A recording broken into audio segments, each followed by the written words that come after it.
Voilà, bonjour à toutes, bonjour à tous. Voici la dernière vidéo de ce cours de maladies infectieuses. Elle sera uniquement consacrée à quelques notions concernant les infections des voies respiratoires supérieures chez l'adulte. Donc les pneumonies seront vues dans le cours ou ont été vues dans le cours de Renaud Louis en pneumologie.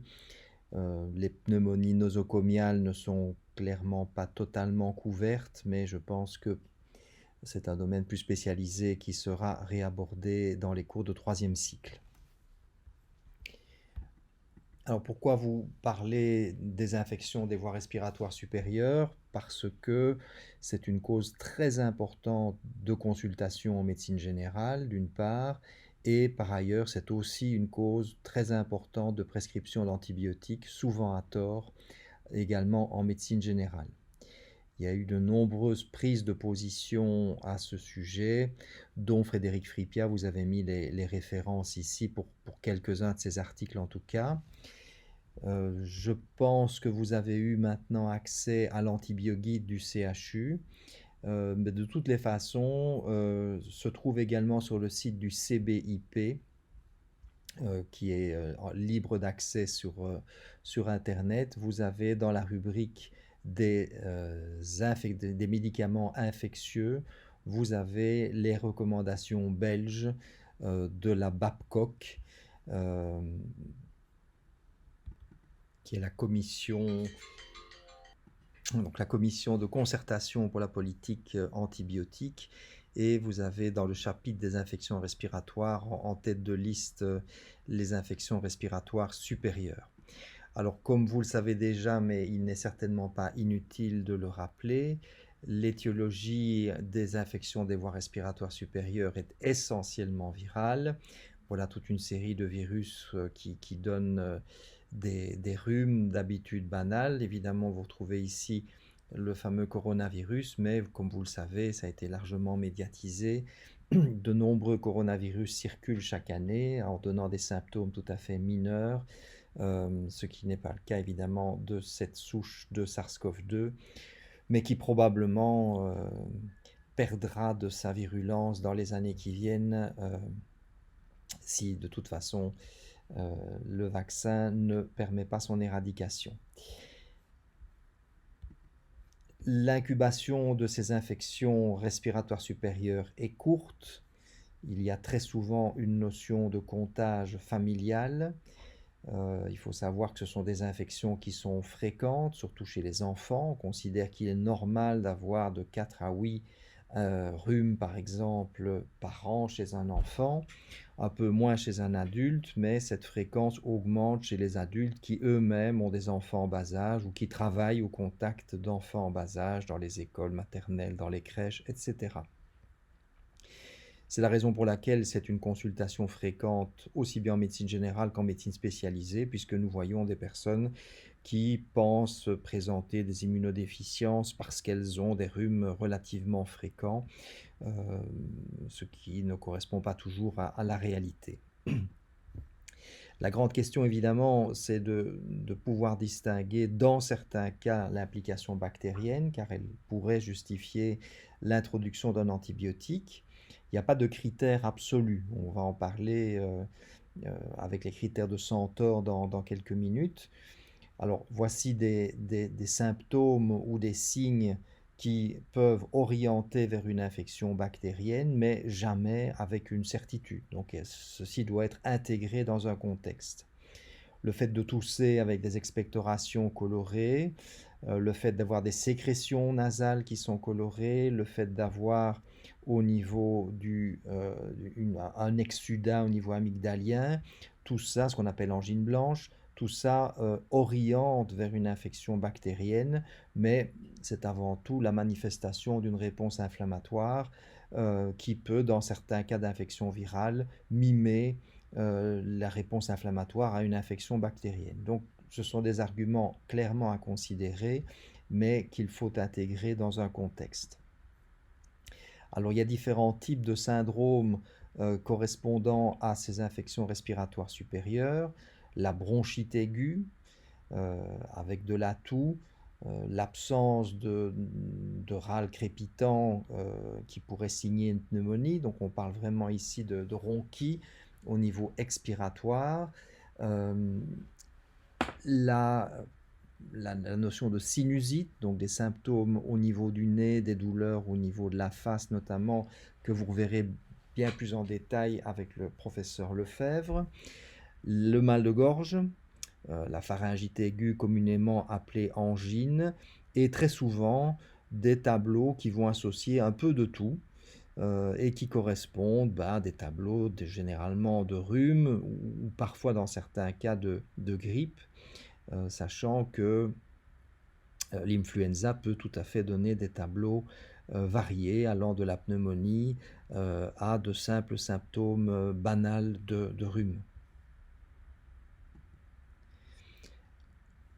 Ce tableau-ci est intéressant car il reprend, voilà la référence si vous voulez avoir accès au texte lui-même, il reprend la définition de cas pour ce qui vient d'être vu, donc la bronchite aiguë, la pharyngite, la rhinosinusite aiguë et le rhume commun.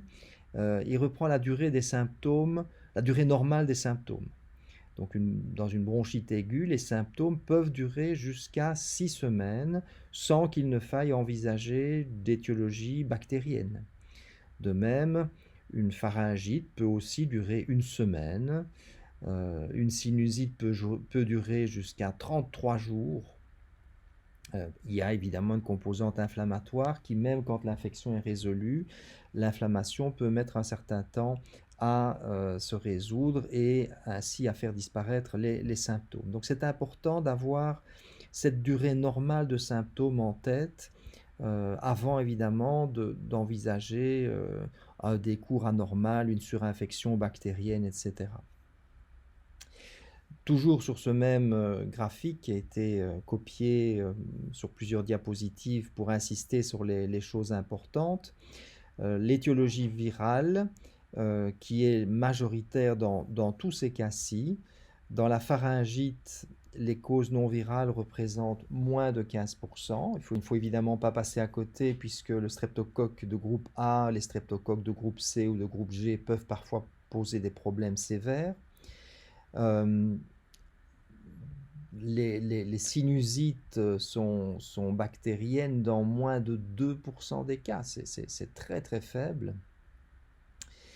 Et de façon très logique, la plupart des méta-analyses ne montrent aucun bénéfice des antibiotiques dans les bronchites aiguës, dans les rhumes communs certainement pas, bénéfice très limité dans les sinusites prises dans leur totalité, et dans les pharyngites c'est un peu plus compliqué puisque compte tenu de la sévérité possible des streptocoques, même s'ils sont relativement rares, il faut évidemment bien distinguer les différentes formes pour déterminer si l'antibiotique sera utile ou non. Bien évidemment, ce n'est pas totalement, comme vous le savez déjà, je crois qu'on a longuement discuté à ce propos, utiliser les antibiotiques n'est pas sans conséquence, tant pour le patient que pour la communauté, avec toute une série d'effets secondaires qui peuvent être liés à la prise d'antibiotiques dans ces différentes situations. Alors, vraiment de façon très, très schématique, comment positionner les antibiotiques par rapport à ces 4 tableaux. Dans la bronchite aiguë, pas d'antibiotiques, sauf s'il y a une pneumonie, évidemment. Donc c'est l'importance de l'auscultation, de la présence d'une dyspnée, d'une désaturation, etc., bien évidemment. Mais si vous avez purement des symptômes de bronchite, si vous n'avez aucun signe à l'auscultation de pneumonie, si le patient n'est pas dyspnéique, on peut éventuellement faire une radio, pas d'antibiotiques. Dans les pharyngites, ça va dépendre du degré de suspicion vis-à-vis d'un streptocoque, et on va en discuter quelques minutes avec toutes les difficultés que ça peut impliquer.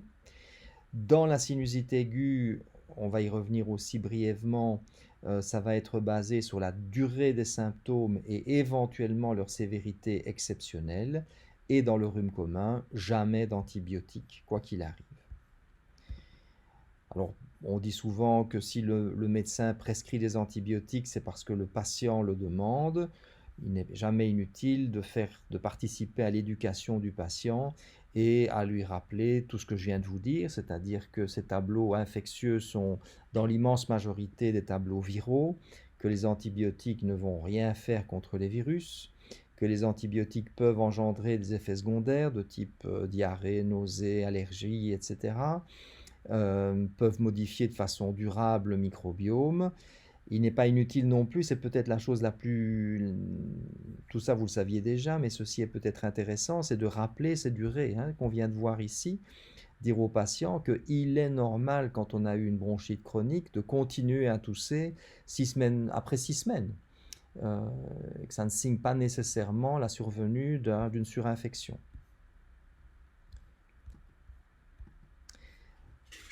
Alors, je vous ai dit que dans la bronchite aiguë, on ne donne pas d'antibiotiques. Qu'en est-il de la rhinosinusite aiguë? Eh bien, on considérera les antibiotiques dans l'une de ces trois situations. Il ne faut pas nécessairement que les trois soient présentes.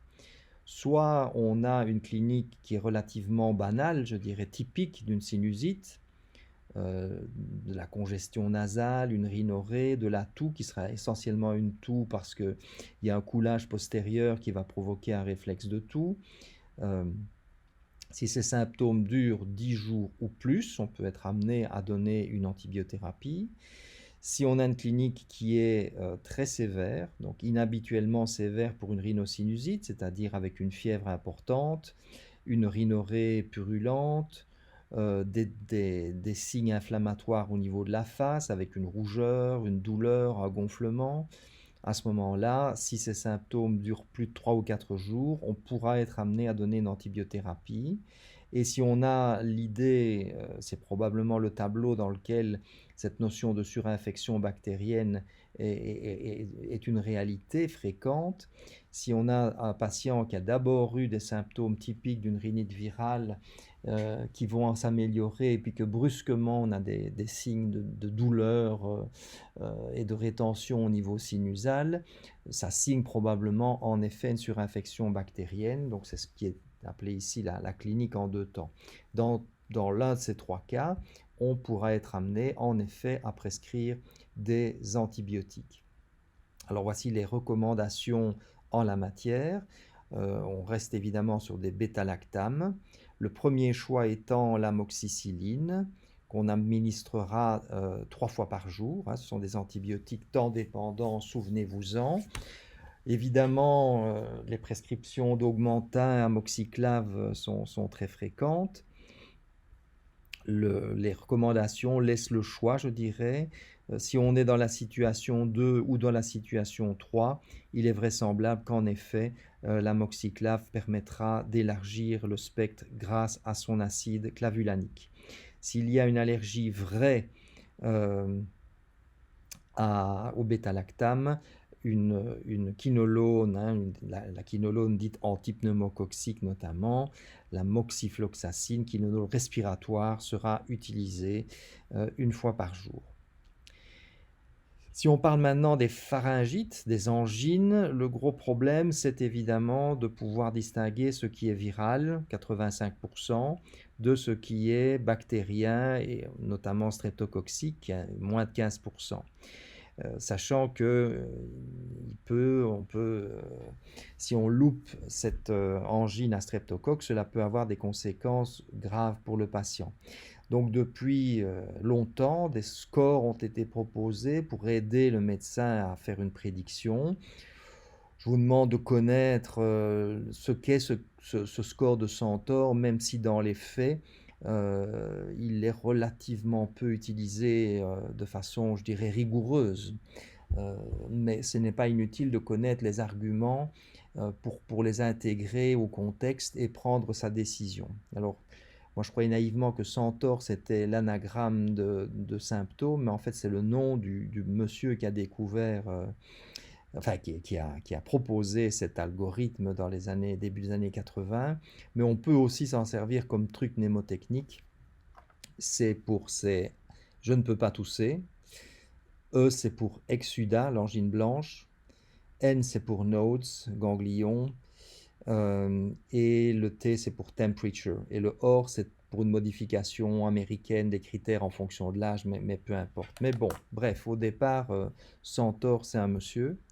Alors voici ce que sont ces critères. Donc, le fait évidemment d'avoir une température au-dessus de 38 est en faveur d'une infection bactérienne malgré tout. Le fait d'avoir l'angine blanche, dont je vous ai montré une photo tout à l'heure, est aussi en faveur de l'infection bactérienne. Le fait d'avoir des gros ganglions sous-mandibulaires, a fortiori s'ils sont asymétriques, est en faveur d'une infection bactérienne. Et l'absence de tout, hein, I can cough, je ne peux pas tousser, euh, est aussi un critère en faveur d'une infection bactérienne, puisque l'infection virale va par définition être beaucoup plus disséminée. Donc on aura un mix souvent de bronchite, de pharyngite, de rhume, etc. Alors les Américains ont fait une modification en fonction de l'âge aussi, mais on va pas insister là-dessus. Alors le problème de ces critères de Centaure, donc c'est clairement intéressant de les connaître, mais le problème c'est que même si vous avez un score à 3 ou 4, vous ne pouvez pas vraiment être sûr que vous avez une infection bactérienne. Donc la valeur prédictive positive ne dépasse pas 60%. Ça veut dire que même avec un Centaure à 3 ou 4, il y a quand même 40% d'infection virale. Ce qui est donc conseillé, c'est d'intégrer ces signes et symptômes de Centaure à un contexte et notamment à des facteurs de risque, des patients immunodéprimés, des patients qui ont fait un rhumatisme articulaire aigu, des patients qui ont une pathologie valvulaire qui va les prédisposer à une endocardite, des patients qui ont une prothèse récente, récemment mise en place, ou bien des patients qui, en plus de ces critères de Centaure, auraient d'autres critères de sévérité, évoquant vraiment une infection bactérienne avec un sepsis. Les troubles majeurs de déglutition sont également les personnes qui n'arrivent plus à avaler leur salive et qui ont une sorte de drooling, c'est-à-dire on voit la salive qui coule le long de par les lèvres. C'est évidemment quelque chose qui doit faire évoquer une infection, une pharyngite bactérienne. Alors, selon les pays, etc., les avis divergent. Est-ce que quand le degré de suspicion est tel, il faut faire une culture? Certains disent que non, parce qu'il y a des porteurs sains du streptocoque, et donc il y a probablement des faux positifs d'une certaine façon. Je pense malgré tout, et le professeur Fripia est de cet avis aussi, qu'on a toujours un intérêt à documenter les choses. Donc, idéalement, quand on a des critères de Centaure à 3 par exemple, et qu'on a un contexte et qu'on est sur le point de traiter le patient, il est préférable de faire un frottis et de commencer le traitement soit tout de suite, quitte à l'arrêter en fonction du résultat, soit quand on a le résultat, si on peut se permettre d'attendre. Ce qu'on peut clairement dire, c'est que faire un frottis de gorge à quelqu'un qui a simplement un petit peu mal à la gorge et qui n'a aucun critère de Centaure n'est probablement pas une bonne idée. Alors, il y a des tests antigéniques rapides, mais qui ne sont pas remboursés en Belgique. Alors, si on décide de traiter une pharyngite aiguë, voici le traitement recommandé par la Babcock. Donc, le premier traitement, c'est la pénicilline orale, mais il n'y en a plus en Belgique. Hein. Vous allez, comme vous le verrez dans votre carrière, il y a fréquemment des ruptures de stock d'antibiotiques pour des tas de raisons qu'on ne va pas discuter ici. Donc en pratique, il n'y a plus de pénicilline orale en Belgique et donc on va rester sur des bêta-lactames, soit une céphalosporine de première génération qui est la céphalexine, donnée 3 fois par jour, soit plus simplement peut-être de l'amoxicilline. Donc on ne donne pas de... Hein, vous savez, à partir du moment où le premier suspect est le streptocoque, donner de l'augmentin n'a pas de sens. Donc on donnera de l'amoxicilline 500 mg 3 fois par jour. En cas d'allergie vraie au bêta-lactame, la clindamycine ou un néomacrolide, la clarithromycine. Alors, traitement antibiotique de 5 à 7 jours. Alors, il y a des controverses et je pense me souvenir que mon collègue, le professeur d'ORL, préconise parfois des traitements plus longs. C'est évident que chacun a sa vision des choses. Néanmoins, donc il faut savoir que les recommandations qui datent d'une dizaine d'années d'ici aux États-Unis prônait des traitements plus longs, des traitements d'une dizaine de jours, sauf pour l'azithromycine, mais l'azithromycine a une durée de vie très longue. L'analyse de nombreuses études cliniques randomisées, contrôlées, etc., ne montre pas de différence, pas de bénéfice à des traitements longs par rapport à des traitements courts de 5 à 7 jours, quelles que soient les indications considérées, etc. Je veux dire qu'il s'agisse d'une pharyngite à streptocoque, par exemple, ou d'une sinusite bactérienne quand on décide de traiter. Donc les traitements courts sont aussi efficaces que les traitements longs. Voici ce qui est recommandé en Belgique nous sommes, je vous rappelle, ici dans le domaine de la pharyngite, le mal de gorge aigu. Donc vous avez ici, on vient de les voir il y a quelques minutes, pour 5 à 7 jours. Donc je rappelle, j'ai supprimé de cette partie du cours tout ce qui concernait les pneumonies. Je pense que vous avez déjà eu beaucoup de vidéos et pas mal de matière à retenir. J'ai juste terminé par les 5 mythes que mon ami Frédéric avait mis en conclusion de son cours. Les humains ont inventé les antibiotiques au XXe siècle, oui et non. Bon, c'est clair qu'en tant que tels, ils les ont inventés, mais les antibiotiques sont avant tout des substances produites par les bactéries pour inhiber la croissance de leurs bactéries concurrentes. Et forcément, ça implique que les bactéries elles-mêmes ont de quoi se protéger des effets létaux de ce qu'elles produisent. Et comme les gènes se transfèrent de micro-organisme à un autre, forcément, tous les gènes de la résistance aux antibiotiques existent eux aussi depuis la nuit des temps.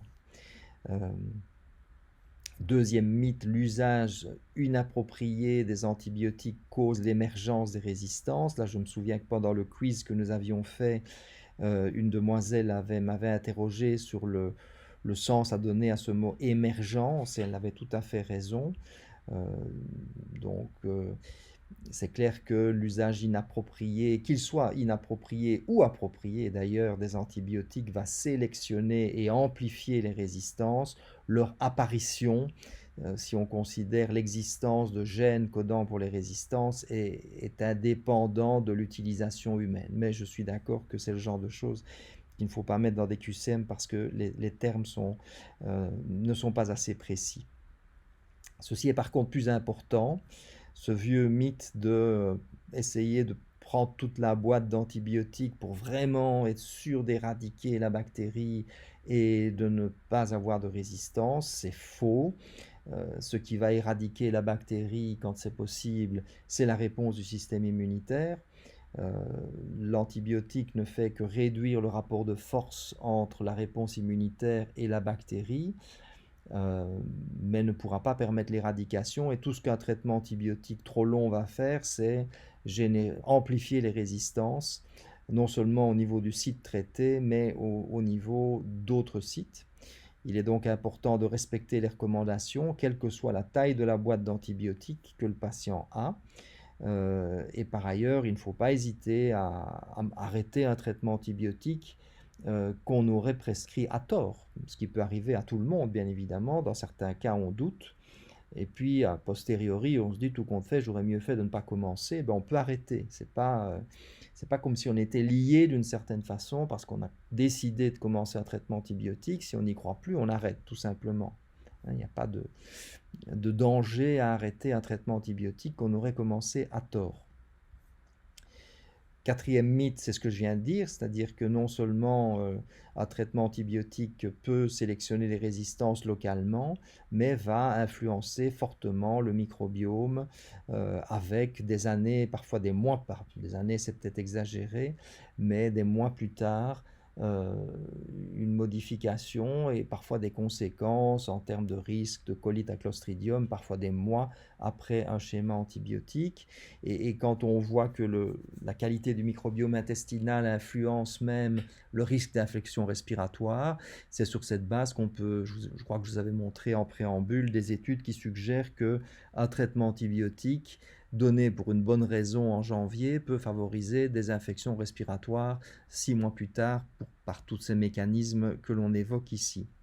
Et cinquième mythe, cette notion de bactéricidie et bactériostase.